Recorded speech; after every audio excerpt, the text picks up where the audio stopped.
Lady Jane Grey. History remembers Jane as the ultimate damsel in distress. What if history were different? There is something definitely wrong here, and we're in trouble. Trust me, it's really big. So it's been a while since I did an unscripted video, because there hasn't really been anything new coming out. There hasn't been anything I've been wanting to rant about. But now we do have something new to talk about. And on the bright side, it all came out at once, so we don't have to draw this out for 8 weeks. My Lady Jane. My God.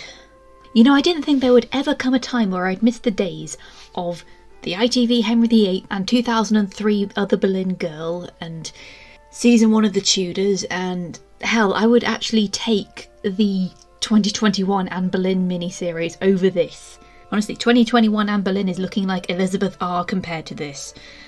My Lady Jane is the new Amazon Prime series based on a series of books by who bloody cares? Let me check the sodding Wikipedia article. But it's based on a book or a series of books by Jodie Meadows, Brodie Ashton and Cynthia Hand. I don't know anything about these authors and I haven't read the book, but I really honestly shouldn't have to. And the big twist this time is that rather than it being a Catholic versus Protestant division in England, it's a Ethian versus Verity conflict. I will explain the whole thing when we get to the story summary of the section. I was wondering how I was going to talk about this series, because if it came out weekly we might have done a vlog series as we did with Becoming Elizabeth. God, I miss Becoming Elizabeth right now. But it came out on Amazon Prime all at once, as if this was suddenly made by Netflix. Apparently this is a hint that the creators at Amazon, or the heads at Amazon, don't have much faith in the series, so they just pushed it out at once to see what happens. I'm just looking at the Wikipedia article. I don't think they're going to do a season 2, because the series did end on a cliffhanger, so it makes you wonder, does it continue from the end of the events of episode 8?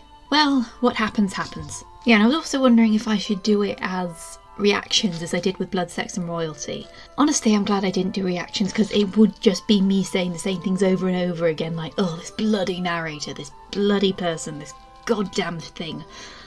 But I'm glad it came out at once. We can get it out of the way, we can leave it behind. Or at least until we have to cover Edward VI and Mary I and Elizabeth I. But honestly, does this even really count, because they were hardly their historical selves? Anyway, let's summarise the story. Right, so the story is basically Lady Jane Grey becomes queen, suddenly not queen anymore because Mary took over, and then stuff happens. But unlike in history, Jane does not lose her head. We will start with the world building, because this seems to have completely lifted out all forms of Christianity, both Catholic and Protestant. Even though there are nuns, and at one point one of the characters is wearing a cross. So is there a Christian God? But when characters are exasperated they say gods. Thank the gods. I'm like, who are the gods? Of all the things the narrator tried to spell out to me, they didn't tell me about the sodding gods.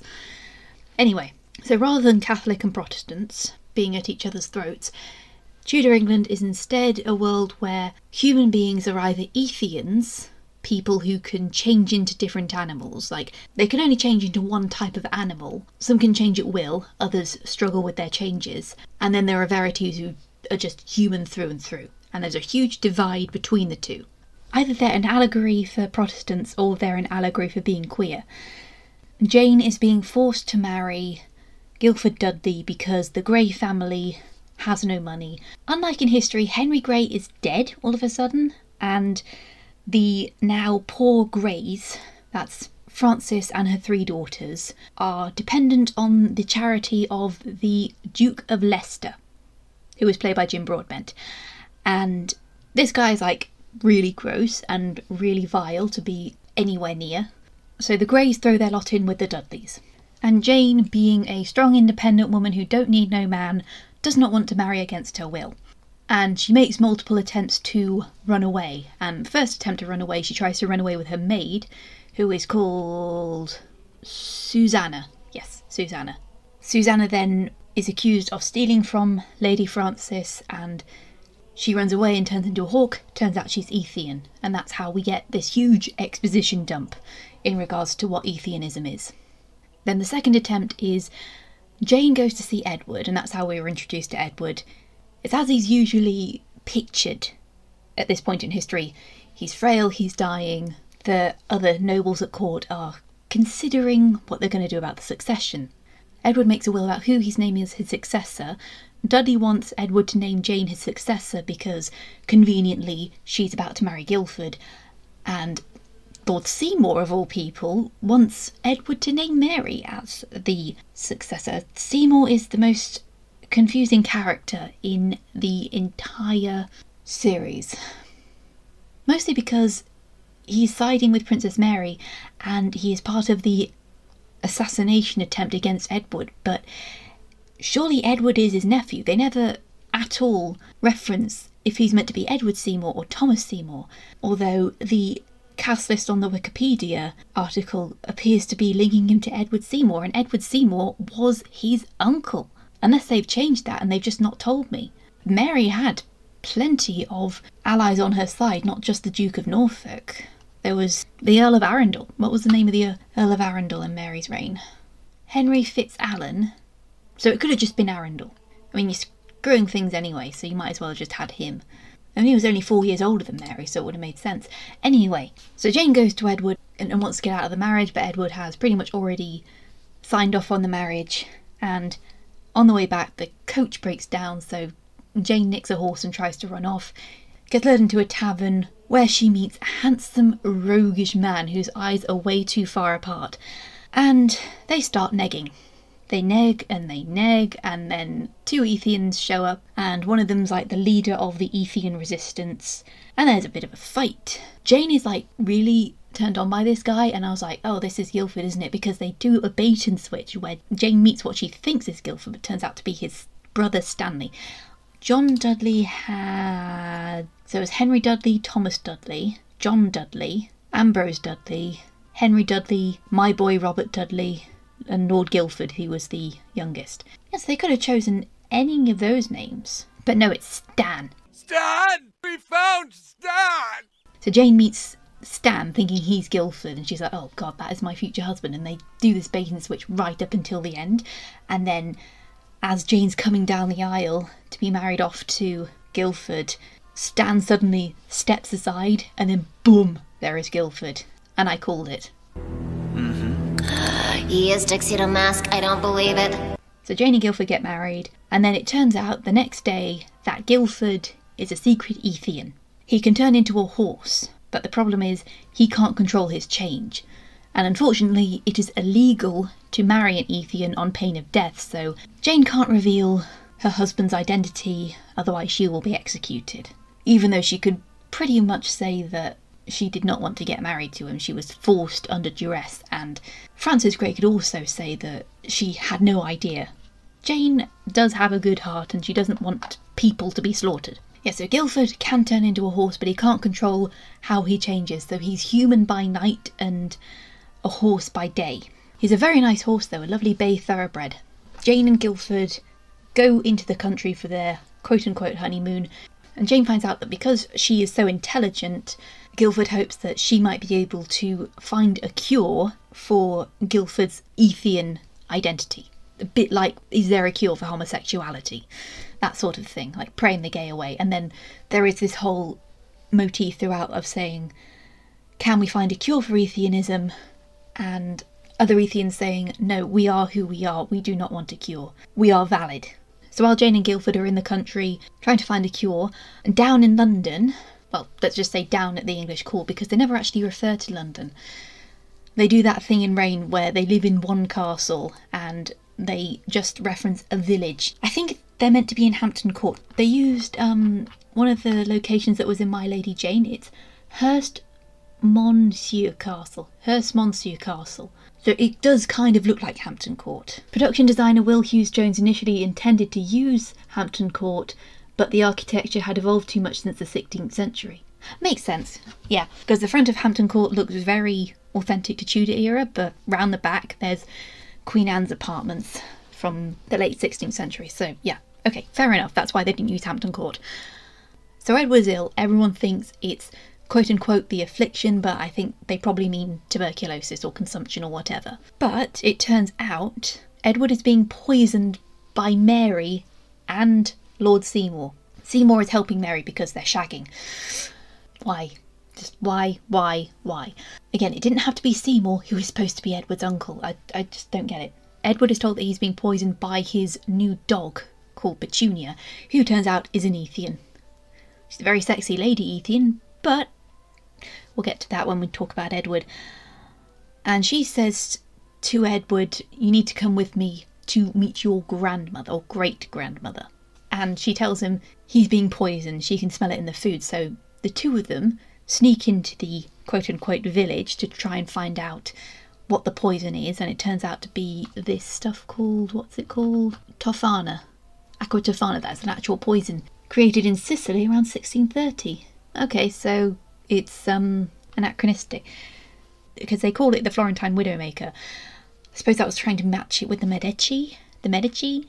So when Edward coins onto this, Seymour frames Dudley for it and has Edward imprisoned in the North Turret. Edward, now realising that Mary and Seymour want to kill him, tries to escape, and he suddenly disappears, and everyone thinks that he threw himself out the window, even though there is no body to speak of. So the court gathers to try and find Edward's will, but they can't find it because it was stolen by the Lady Elizabeth. And just as they're about to present a fake will, Elizabeth sort of accidentally delivers the will to the Privy Council, and it's revealed that Jane is named as the new queen. So Jane is sent for along with Guildford, and Lord Dudley is released. Jane had another encounter with the Ethians, where her friend Susanna has been part of the resistance group called the Tribe that is led by this guy called Archer who can turn into a bear, and realises that these guys are just innocent people who are being unfairly treated. Mary wants all the Ethians eradicated, and it turns out her anger towards Ethians is because her mother was overthrown by Anne Boleyn, who turned out to be an Ethian, and then she has basically hated Ethians ever since. And also going back to the religious allegory of it, if Ethians are Protestants, then Philip of Spain's complete genocide of them in Spain is a reference to the Inquisition. But once Jane becomes queen, she decides to give the Ethians rights, and that does not go well with the nobles. So the nobles then, or rather the influential nobles, they side with Mary, and Mary comes back and imprisons Jane in the Tower. Well, she first imprisons her in her own home and then moves her to the Tower. While all this is happening, Edward finds himself in an abbey in the middle of nowhere, and it turns out Lady Margaret Beaufort is alive. It's because she's Ethian, she can turn into a giant tortoise, and giant tortoises can live for a very long time. And she thinks Edward is also Ethian, but he hasn't changed yet, and she's trying to will him to change.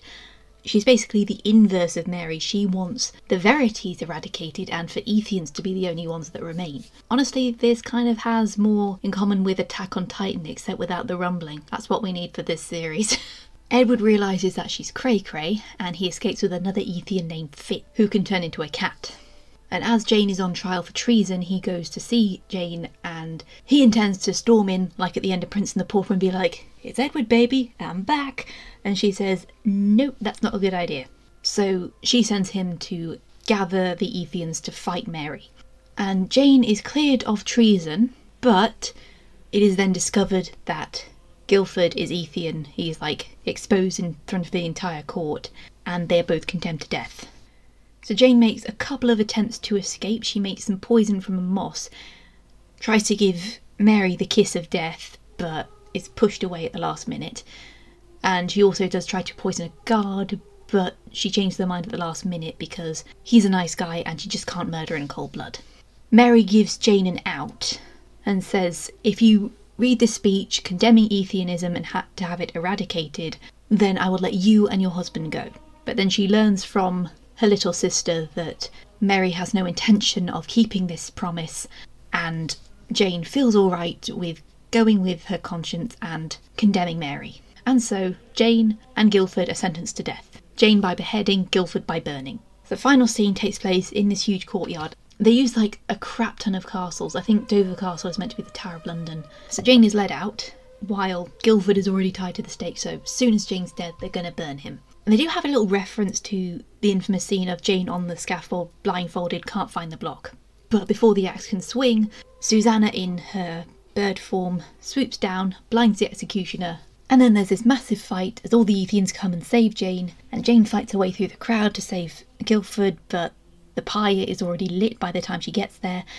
She can't free him in time, so they sort of look at each other and be like, okay, we're dying together. So at that moment, Guildford suddenly is able to control his change, and even though it's night time, he manages to change into his horse form. Jane jumps on his back. Guildford's father and brother clear the way, and the two of them are able to escape.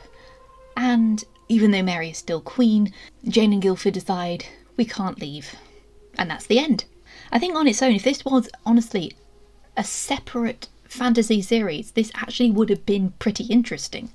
Honestly, I will explain all this at the end. You can actually make an alternative historical story featuring people from actual historical events, but you've got to make some effort into it. And here it's just like, oh, so this is what the history said? Fuck history. Anyway, let's talk about the character arc, because there's more detail about what the characters are like. First off, let's talk about Jane, her mother, and her two sisters. I almost said three sisters, but no, it's just two sisters. Well, first I'd like to mention that this Jane is nothing like her historical counterpart, and you're going to see that throughout the rest of the series. There's literally zero resemblance between the characters and the people that they're based on. So Jane was introverted, she loved reading and studying and all that sort of thing. She was a huge bookworm, basically, and she knew like at least 4 different languages by the time she was 16. As I said in the summary, Jane's father has died inexplicably off screen before the start of the series, and this has left the entire Grey fortune to go to the Duke of Leicester. We don't know what his name is, it's just referred to as Leicester. And that means Jane, her mother and her sisters are dependent upon his charity. So on Jane there is Catherine, who is the more meek and romantic of the 3 sisters, and then there's Mary Margaret, because in real life her name was Mary, but they changed the name to Margaret probably to avoid confusion with Queen Mary. But calling the younger sister Margaret and having her be so rebellious just reminds me of Sense and Sensibility, and it makes me really, really wish I was watching Sense and Sensibility instead. See, Sense and Sensibility with animal changing characteristics, I'd like to see that. It's even got Dominic Cooper in it. So the mother Frances is typically shown as like very hell-bent on the family's survival than she is on actually showing her daughters literally any affection, but she does come to show her daughters modicums of affection throughout the series. And also Frances Grey is a MILF, and she gets it on with Guildford's brother Stanley, and it's here that Stanley accidentally reveals that his father is kind of broke, and the person that she thought would bail her and her daughters out of the current situation they're in is a liar, so she decides to marry Catherine to the Duke of Leicester. But fortunately, she doesn't have to go through with anything with Leicester, because Frances arranges for Leicester to drink himself silly during the wedding reception, and then the next morning as he's lying drunk on the floor, Margaret, who is a little bit messed up in the head, sticks a pear in the Duke's mouth, holds his nose and basically suffocates him until death. And I think Frances kind of guesses what her daughter's done, and she's just like, okay then. For a few episodes after that, when Jane becomes queen, Margaret and Catherine are kind of like background characters. They're always there in a scene with their mother or with their sister, where Frances still keeps bossing them around, and she tries to get Margaret sent away. And then Margaret, who likes to swing around her wooden sword, she makes friends with Seymour and accidentally reveals Jane's plan of capturing the supposed poisoners of Edward, and they flee, and that sort of costs the Greys their power. And when Frances finds out that it was Margaret that accidentally spilled the beans, she is furious at her, which then, once Mary becomes queen, takes on Margaret as a lady-in-waiting, and the two of them kind of bond over tormenting Frances, because then Frances is made groom of the stool, meaning she's got to clean Mary's arse every time she goes to the loo. It's seen as an embarrassing thing, but back in the time of Henry VIII, it was kind of a huge deal to get that duty because you were really, really close to the king, if a bit too close. There's a lot of toilet humour in this. And meanwhile, Catherine falls in love with another courtier, who turns out to be Seymour's son. They're the ward of Norfolk, so she doesn't know that Seymour's son until very late in the game. And as Francis is trying to manipulate things to try and marry off Catherine again, Catherine goes to whatever his name is. I think he's just referred to as Seymour's son. And then they get secretly married at the end. So now the Dudley family. So there's Guildford, Lord Dudley and Stan. I really think that Guildford was based heavily on Kerry Elwes' because he's introduced being in a tavern, drinking it up, and has a reputation for sleeping around. He's just as reluctant to marry as Jane is. Most of their relationship is just pure negging. I know it's a typical rom-com element where the two of them are supposed to not like each other at the start and they sort of throw barbs at each other, but I'm just not interested in that kind of romance. It's more, I kind of preferred how it was shown in Lady Jane, where they didn't really know each other, they didn't really care for each other until Guildford literally took a step back and realised, oh, I'm kind of insensitive, and he makes the effort to say he's sorry. But here it's just insults, insults, insults, insults, making out, insults, insults, insults, insults, making out. Yeah, and he's supposed to be a self-hating Ethian, mostly because he can't control how he changes from his human to animal form, and he doesn't want to learn how to control them, he just wants this fixed. He's mostly self-hating because I think they mentioned that they were talking in really hushed whispers when I was watching this, but I think what happened was when Guildford changed for the first time, he was panicking and he accidentally killed his mother, and he's been feeling guilty about that ever since. Once Dudley tells him outright that it wasn't your fault, you turned into a horse. Horses are very jumpy creatures, and also it's his love for Jane when they're literally about to die that helps him control his change into a horse, and the two run off together. By the end of the series, he's like, maybe we should go somewhere together, somewhere fun, and then she says, we can't leave, and he says, I really hoped you wouldn't say that, but it's clear that he will literally follow her to hell and back. He finally gets over his desire for a cure, and he's happy with being who he is. So Dudley is... I mean, granted, we have some abominable performances in this series. I mean, by sheer bloody default, Rob Brydon gets to be the best performance because he's able to give a good performance regardless of what he's in. Throughout my life, for ages, I didn't actually know his name. I kept referring to him as not Steve Coogan because he looks like Steve Coogan, but he isn't Steve Coogan. He gets the better portrayal because he kind of starts out as a vain father and sort of talks about his son's condition as if it's yes, this is very embarrassing, isn't it? Ugh. And eventually he manages to be a more sincere father to both his sons. And Stanley, he starts off as a comic relief. He's this snooty guy and he wears a false codpiece to accentuate his size, and he sort of falls head over heels in love with Francis, and he's quite oblivious to a lot of things, and throughout the story he finally sort of puts his head on straight, he's sick of being manipulated by the people inside. I'm going to be a good brother to Guildford and I'm going to help him escape. And then at the end he reignites his relationship with Francis, but on more equal terms. He's finally grown up, but he still knows what he wants. Oh great, now I got onto the royal children. Air quotes, Mary, Elizabeth and Edward. We'll put Seymour and Mary in the same boat, because they'd like it that way.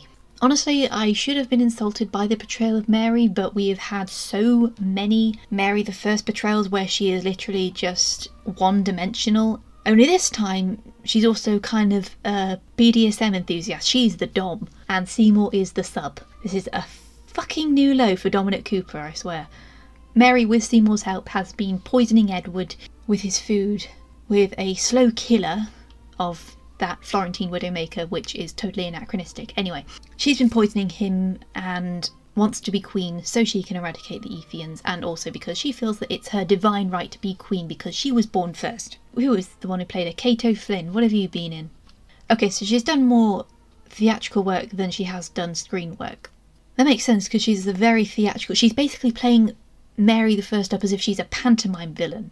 She is incredibly unhinged. Like, the second anyone has an argument with her, she freaks out and starts literally beating on them. There's a scene where she nearly strangles Jane to death, but she just does not manage it because Jane is just knocked out because of inbreeding in her thumbs.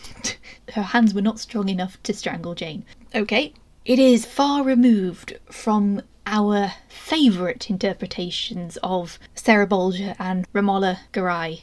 It's just upsetting to know how far away we are from all the good stuff. So every time something isn't going her way, she will scream at the top of her lungs like she's a 5-year-old not getting what she wants. And there's even a scene in the final episode where she is literally playing target practice with Ethians, and she even tries to do it to Elizabeth, which we'll get to in the next segment. And she is so crazy that even the Duke of Norfolk says, "That is too much.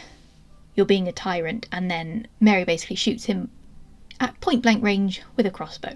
Yes, so Seymour, as I've said repeatedly at this point, it doesn't make sense for Seymour to be with Mary on this because he is supposed to be Edward's uncle. I imagine this is supposed to be like a mix of both Thomas and Edward, where there is a bit where Seymour sort of threatens Petunia when she's in dog form, and I was like, oh, so Thomas Seymour? And then, no. I mean, granted, I think Dominic Cooper would be a good fit for a Thomas Seymour. So Seymour and Mary have a BDSM style relationship, and he is the sub. She often spanks him and ties him up. And also Seymour has a zoo of Ethian prisoners whom he takes fun in experimenting with. This is the place where Guildford ends up in the final episode before his execution. And this is where Guildford basically gets closure on a lot of things, like there being no cure for Ethianism. In the big epilogue at the end, I don't think Seymour is seen. But yeah, it just does not make sense for Seymour to be the one with Mary. Unless it's one of those classic stories of the uncle trying to overthrow the nephew to get the crown. Because he does say he wants to marry Mary, so it's maybe one of those sorts of stories. But usually when it's the uncle who wants the crown, the uncle tends to be the younger brother of the king. Anyway, leave that. Let's go on to probably the most disappointing character in the entire series. So in order to make Jane a relatable feminist hero, the show feels the need to completely defang the one character in all of Tudor history that was probably the most influential, possibly feminist voice, Elizabeth I. Honestly, I did not think she could be presented as more spineless than she was in Becoming Elizabeth, but no, we found a new fucking contender. I understand that in the mid-Tudor period between the end of Henry VIII's reign and the end of Mary I's reign, Elizabeth did not have much to do besides be accused of things and live at Hatfield. But I would have liked to have seen Elizabeth be a bit more there. The series has given her this interesting backstory where her mother, Anne Boleyn, was an Ethian, and then she is literally told during a banquet, like right to her face, that Henry VIII made up a bunch of crap about her mother just so he could start persecuting the Ethians. At no point does she have a last hurrah. It gives us a little bit to do where she's the one that steals the original will, and when they're locking up the will and when she's taking it again, you can see like the Anne Boleyn necklace.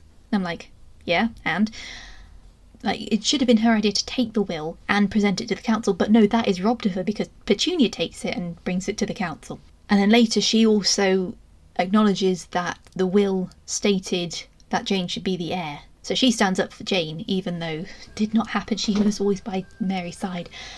This Mary is so horrible that no one would want to stand near her. So in the final episode, as a sign that Mary's completely gone off the deep end, while she's playing target practice with the Ethians where they run straight and she gets them with a crossbow, she has Elizabeth blindfolded and makes her do the same thing until Norfolk intervenes. The final scene during the epilogue, Elizabeth retreats to her room and then it's revealed that she's also an Ethian. She can turn into a fox. And it sort of makes me wonder if we'd seen Anne Boleyn's Ethian form, was she a fox as well, or did she turn into a falcon? I want to think she turned into a falcon because of her crest, or a snake. So then I gotta wonder, does the court know that she's an Ethian? Because her mother was an Ethian. Is the reason that Mary was targeting Elizabeth that she knew she was Ethian? It's like, I'm the queen now, I can do what I want. I don't get it, it doesn't make sense. So it's like, hey, Elizabeth is going to do something. Like, well, she won't do anything if the series doesn't get renewed. And yeah, I watched that scene of her suddenly turning into a fox and I'm like, she literally has done nothing. She could have done anything. There is a whole swathe of episodes that she's not in because Petunia does turn into her human form to reveal herself to Elizabeth and says we need to go and see Margaret Beaufort, and just as they're about to leave, Elizabeth thinks I should leave a note for Jane, which Seymour finds, and then Seymour has her imprisoned, and then she's not seen again until Mary comes back and takes the throne. It's just, such a waste. I mean, whenever we focus on the mid-Tudor period, it's always Elizabeth that's the centre, unless it's a Lady Jane Grey story. So I just really, really wanted to see Elizabeth kick some ass, and she just did not. Elizabeth should have been hearing that the reasons for her mother's death were a lie, just to persecute Ethians, and suddenly she's all, I'm going to get myself some delicious revenge. Okay, the last character arc I wanted to talk about was Edward. Edward's probably the most changed out of all of them. No pun intended, because he can't actually change. So Edward is significantly aged up, and when Petunia turns for the first time, he suddenly realises that he is not straight, because when Petunia changes for the first time, she is naked. So he realises he's being poisoned, so Petunia says, let's go into town to find out about the poison. So he goes in disguised as a regular guy, and the narrator says something about Nero dressing up as a commoner to listen to what the hell they were saying. And it's kind of funny because it sort of reminds me of Prince and the Pauper, and it's just like, imagine if he had an identical friend who could just nip into town for him. So they find out what the poison is, and there is this bit that was used in the trailer where Edward was shown flipping off the entire court, telling them to bugger off. But in context it actually kind of worked, because Edward, the sheltered kid, didn't know what the gesture was when it was given to him by the herbalist, and then Petunia tells him it means bugger off. So when he confronts his court and says, someone's poisoning me, and if no one helps in this investigation, I'm going to assume you're all poisoning me, and anyone who doesn't like that can bugger off. But it was used in the trailer a lot. His escape isn't seen, you find out a few episodes later. One of Margaret Beaufort's followers swooped in and took him away before Mary and Seymour could break in, and everyone assumes he just jumped out the window into the river and was never seen again. And then he wakes up in the Abbey and figures out that Margaret Beaufort is literally as crazy as his sister, and a guy called Fitz shows up and helps him escape. They help each other escape, and they run back to court, and Fitz makes a hint of abandoning him and then coming back for him, and the two of them fall in love. And the two of them go and find the Ethian tribe, and they stay at the camp while the battle is happening, and Edward is last seen making out with his new boyfriend. Oh, there was also a scene where Fitz takes Edward to an underground club where it's just Ethians. And it's here that Edward kind of realises that so many horrible things happened in his name, and he really, really wants to fix that. I think it's very, very similar to Prince and the Pauper, because there is a lot of similar scenes where Edward suddenly sees the horrible stuff that his father has done. Edward then stood up and said, I will eradicate this. Yeah, very similar to Prince and the Pauper. I honestly was expecting the ending to be like Prince and the Pauper, where he shows up and he's Edward, and everyone's like, oh, except it's just the Prince and not the Pauper, unless you count Fitz as the Pauper. I think I could have endured a lot of what the series came out with if it wasn't for the bloody narrator. This is one of the worst uses of using a narrator I've ever seen. It's a lot of the time you don't need a narrator if your story is good enough, because people can glean what they want. This narrator is the most condescending piece of crap I've ever heard. Peppa Pig is not this condescending. So even though the guy who did it, what's his name, Oliver Graham Chris, English actor, he was Emma's brother-in-law in the 2020 movie. Yeah, even though the guy is English, he sounds basically what Americans think British people sound like. If you've ever seen a Disney Channel sitcom and they have an English person come in and they always talk in this very distinguished voice, especially if they're being snobby. You fucking peasant. Of course, they wouldn't say fucking peasant on the Disney Channel, but you know what I mean if you've seen the show.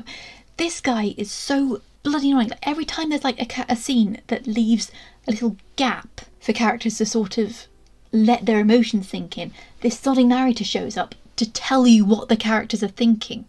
I think if you separated the narrator from the entire series, you wouldn't have a problem. The story would still be insane and crazy, but I would not feel insulted. This feels like, I don't know if they were intended to have the narrator or they were forced to add one in post-production because they did not think the story could last on its own. But honestly, this was the most unnecessary thing. I mean, if you do study creative writing, either in uni or like at all, one of the biggest things that they tell you, especially like if you're doing a screenplay, is don't use narration if you don't need it.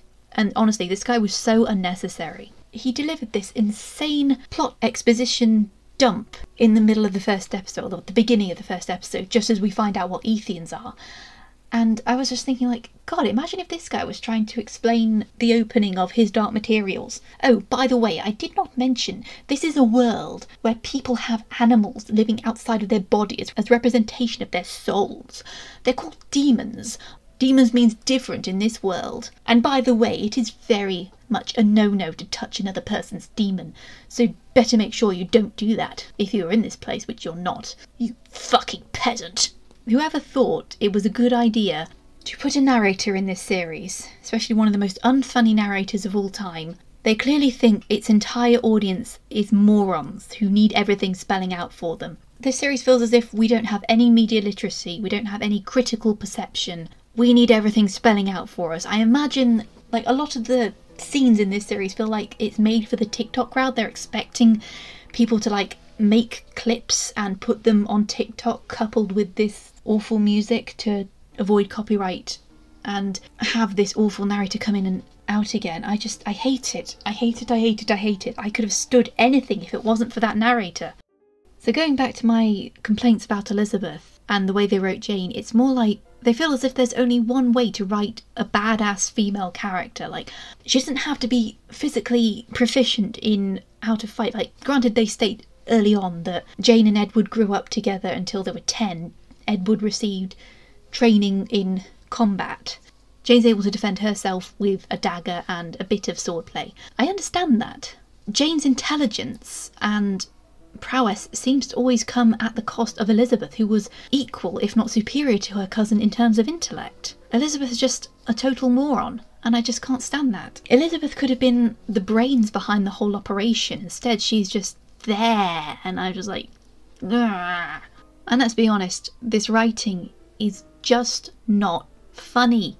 It is so dull. It's like it's trying to shove so many things in your face. Oh my god, people are shagging. Oh my god, people are talking about very embarrassing things. Oh god, the toilet. There's so much sodding toilet humour in this as well. I think a lot of the jokes around Mary are going around how she's a bit fugly and yet she's a nymphomaniac. Lots of gross out humour as well, especially with in the first episode, the Duke of Leicester puts his foot up on the table, he's got gout, he puts it right up in Jane's face. Gross. I just don't find it at all amusing. It reminds me of this time when I used to be an usher, and I had to do an ushering thing for a stand-up show of this guy who was like, he made a lot of shock humour jokes. It was something to make you laugh uncomfortably, but then a bit more comfortably, but again, if you were more anti-PC, then the jokes would probably be funny to you. But the thing is, when you unleash all your most controversial jokes, like the whole shtick of your narrative at the start of your set, like the first 10 minutes, I'm sitting there for like an hour. I just thought, this is actually kind of boring. Like, you're trying to shock me, but the first time was enough, and I already kind of knew what sort of stuff you were going to pull, so it's like, okay, I'm not even amused. I'm not even shocked. And you're not funny. It's got the same flaw as a lot of the Star series, like Becoming Elizabeth and The Serpent Queen, where they will not stop swearing. They swear every sodding time they can. They even make Margaret swear. Little Margaret. The girl playing Little Margaret, not a good child actor. I'm guessing they just got the first young girl whose parents would let her swear in a TV show. I know this is British made, but Amazon is an American company, and I know American censorships are a lot tougher than British censorships. There are so many British shows where people swear, and when they do swear it makes an impact, whereas in American shows, I don't know what your TV ratings are, but basically in the UK, like, if it's after the watershed, you can say anything you want, you can show anything you want. Americans have always been a bit more prudish. That's why they had a whole South Park episode over saying the S word on TV.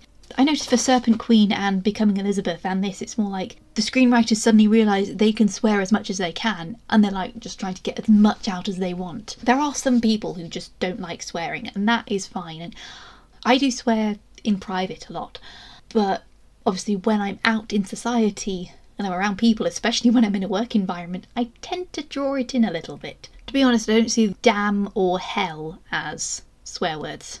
Americans do, but I don't think the Brits do.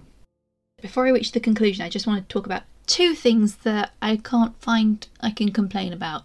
So on the bright side, my boy Robert Dudley was not in this. Whether he's in the book is irrelevant. Maybe they'll have him come in season 2, if there is a season 2, and he'll be like showing up after going on a quote-unquote gap year over in France or whatever, and he's like, what did I miss? And maybe even though Elizabeth is completely wasted, she'll come into her own in the future. Yeah, and I also want to state that I don't really care about colourblind cast in the way that if you do it, that's fine. But the problem is, so many people do colourblind casting and think that's enough, and like, it doesn't occur to them to also make a good story to go with it. It's not because you have non-white actors that I don't like your show.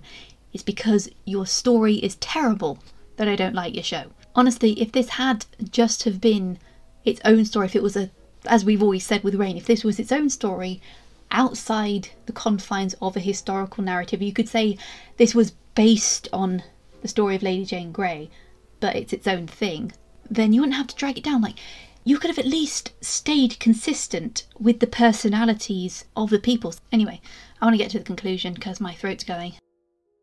Start the conclusion by saying there are better things to watch, similar to this, but vastly better. Obviously there's The Prince and the Pauper by Mark Twain, and its numerous adaptations, including the Barbie version, which is the best. That one also is so steeped in historical fiction, of course it didn't actually happen.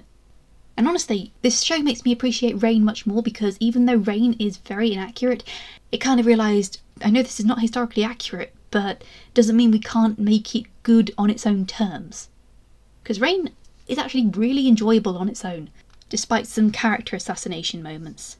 I think Reign became more enjoyable the more it stuck to historical events, but overall it was much more enjoyable than I thought it was going to be.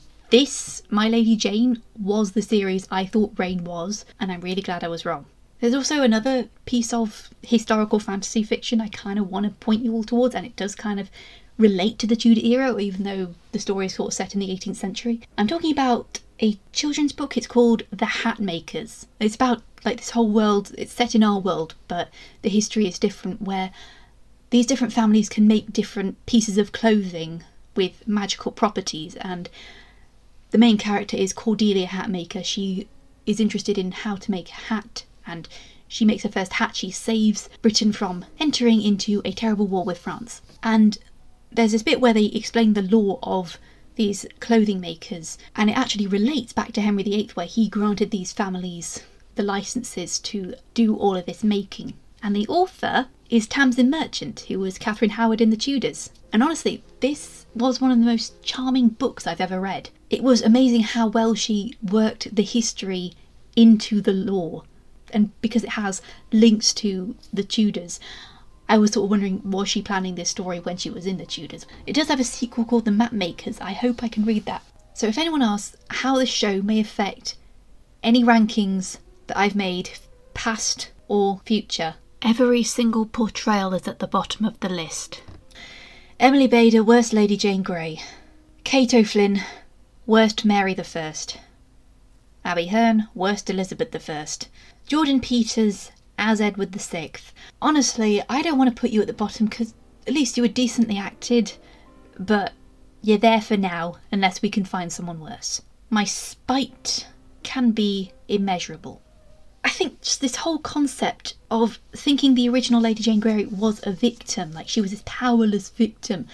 Fuck that, we're gonna make her badass. It's like you were completely ignoring the fact that yes, Jane was a victim, but she chose that fate. She went out on her terms. I had a whole bloody video about this.